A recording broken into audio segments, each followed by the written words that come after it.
Hello, Flanders Conference Hotel. Oh, hi. I wanted to ask about conference facilities at the hotel. Have I come through to the right person? You have. I'm the Customer Services Manager. My name's Angela. So, how can I help you?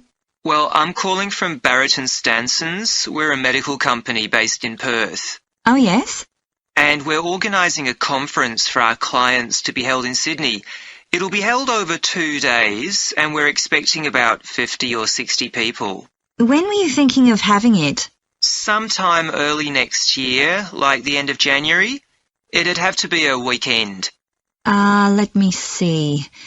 Our conference facilities are already booked for the weekend beginning January the 28th. We could do the first weekend in February. How about January the 21st? I'm afraid that's booked too. Well, let's go for the February date then. So, that's the weekend beginning the 4th. Okay. Now, can you tell me a bit about what conference facilities you have? Sure. So, for talks and presentations, we have the Tesla room. Sorry? Tesla, that's spelled T-E-S-L-A. It holds up to 100 people, and it's fully equipped with a projector and so on. How about a microphone? Yes, that'll be all set up ready for you. And there'll be one that members of the audience can use too, for questions if necessary. Fine. And we'll also need some sort of open area where people can sit and have a cup of coffee. And we'd like to have an exhibition of our products and services there as well, so that'll need to be quite a big space. That's fine. There's a central atrium with all those facilities, and you can come before the conference starts if you want to set everything up. Great. And I presume there's Wi-Fi? Oh, yes. That's free and available throughout the hotel. Okay. Would you also like us to provide a buffet lunch? We can do a 2-course meal with a number of different options. What sort of price are we looking at for that? Well, I can send you a copy of the standard menu. That's $45 per person. Or you can have the special for $25 more. I think the standard should be okay, but yes, send me the menu. Now, we're also going to need accommodation on the Saturday night for some of the participants. I'm not sure how many, but probably about 25. So what do you charge for a room? Well, for conference attendees, we have a 25% reduction, so we can offer you rooms at $135. Normally, a standard room's $180. And does that include breakfast? Sure. And, of course, guests can also make use of all the other facilities at the hotel. So we've got a spa where you can get massages and facials and so on. And there's a pool up on the roof for the use of guests. Oh, great. Now, what about transport links? The hotel's downtown, isn't it? Yes. It's about 12 kilometres from the airport. But there's a complimentary shuttle bus for guests. And it's only about 10 minutes walk from the central railway station. Okay. Now, I don't know Sydney very well. Can you just give me an idea of the location of the hotel? Well, it's downtown on Wilby Street. That's quite a small street, and it's not very far from the sea. And, of course, if the conference attendees want to go out on their Saturday evening, there's a huge choice of places to eat. Then, if they want to make a night of it, they can go on to one of the clubs in the area. There are a great many to choose from. Okay. So, if we go ahead with this, can you give me some information about how much we're looking at?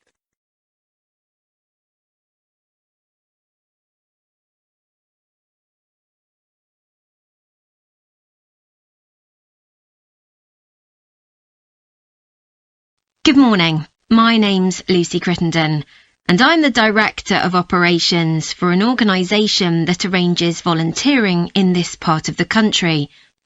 I'm hoping I can persuade one or two of you to become volunteers yourselves. Let me start by briefly explaining what we mean by volunteering. Volunteers are teenagers and adults who choose to spend some time unpaid helping other people in some way. Most volunteers devote 2 or 3 hours to this every week, while a few do much more. The people they help may have physical or behavioural difficulties, for example. Volunteers can do all sorts of things, depending on their own abilities and interests.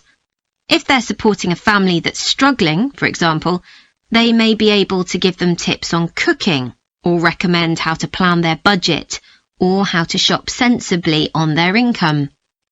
They might even do some painting or wallpapering, perhaps alongside any members of the family who are able to do it. Or even do some babysitting, so that parents can go out for a while. The benefit from volunteering isn't only for the people being helped. Volunteers also gain from it. They're using their skills to cope with somebody's mental or physical ill health, and volunteering may be a valuable element of their CV when they're applying for jobs. Employers usually look favourably on someone who's given up time to help others. Significantly, most volunteers feel that what they're doing gives them a purpose in their lives. And in my opinion, they're lucky in that respect, as many people don't have that feeling. Now I'd like to tell you what some of our volunteers have said about what they do, to give you an idea of the range of ways in which they can help people.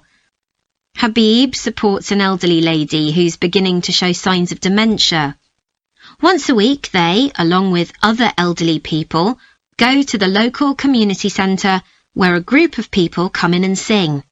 The songs take the listeners back to their youth, and for a little while they can forget the difficulties that they face now. Our volunteer Consuela is an amazing woman. She has difficulty walking herself, but she doesn't let that stop her. She helps a couple of people with similar difficulties who had almost stopped walking altogether. By using herself as an example, Consuela encourages them to walk more and more. Min visits a young man who lives alone and can't leave his home on his own, so he hardly ever saw anyone. But together they go out to the cinema or to see friends the young man hadn't been able to visit for a long time. Tanya visits an elderly woman once a week. When the woman found out that Tanya is a professional dressmaker, she got interested. Tanya showed her some soft toys she'd made, and the woman decided to try it herself. And now she really enjoys it and spends hours making toys. They're not perhaps up to Tanya's standard yet, but she gains a lot of pleasure from doing it. Alexei is a volunteer with a family that faces a number of difficulties. By calmly talking over possible solutions with family members, he's helping them to realise that they aren't helpless and that they can do something themselves to improve their situation. This has been great for their self-esteem. And the last volunteer I'll mention, though there are plenty more, is Juba. She volunteers with a teenage girl with learning difficulties who wasn't very good at talking to other people. Juba's worked very patiently with her, and now the girl is far better at expressing herself and at understanding other people. Okay, I hope that's given you an idea of what volunteering is all about. Now I'd like to talk to you about...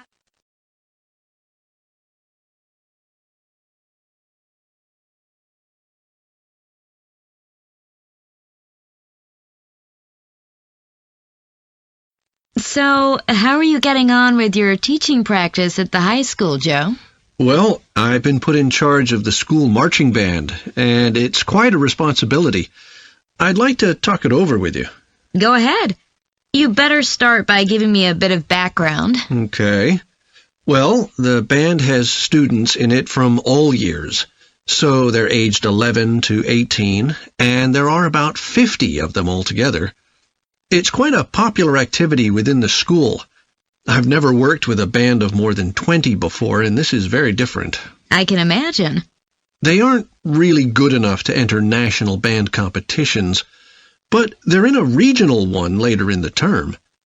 Even if they don't win, and I don't expect them to, hopefully it'll be an incentive for them to try and improve. Yes, hopefully.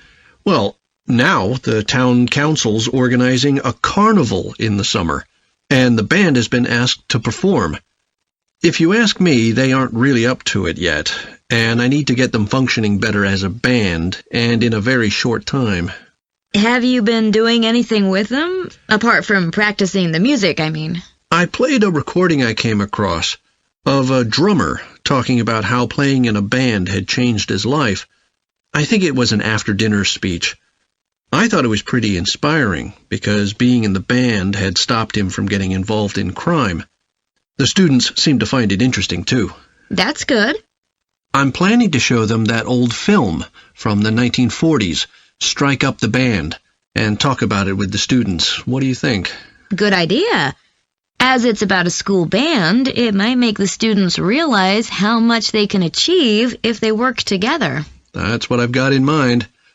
I'm hoping I can take some of the band to a parade that's going to take place next month. A couple of marching bands will be performing, and the atmosphere should be quite exciting. It depends on whether I can persuade the school to hire a coach or two to take us there. They sound like good ideas to me. Thanks. Can I tell you about a few people in the band who I'm finding it quite difficult to cope with? I'm sure you'll have some ideas about what I can do. Go ahead. There's a flautist who says she loves playing in the band. We rehearse twice a week after school, but she's hardly ever there. Then she looks for me the next day and gives me a very plausible reason. She says she had to help her mother, or she's been ill, but to be honest, I don't believe her. Oh dear. Any more students with difficulties? Plenty. There's a trumpeter who thinks she's the best musician in the band, though she certainly isn't. She's always saying what she thinks other people should do, which makes my job pretty difficult. She sounds a bit of a nightmare. You can say that again. One of the trombonists has got an impressive sense of rhythm and could be an excellent musician, except that he has breathing difficulties, and he doesn't really have enough breath for the trombone. He'd be much better off playing percussion, for instance, but he refuses to give up, so he ends up only playing half the notes. I suppose you have to admire his determination. Maybe. One of the percussionists isn't too bad, but he never seems to interact with other people, and he always rushes off as soon as the rehearsal ends. I don't know if there are family reasons or what, but it isn't good in a band, where people really need to feel they're part of a group. There are others too, but at least that gives you an idea of what I'm up against. Do you have any thoughts about what I can do, Lizzie?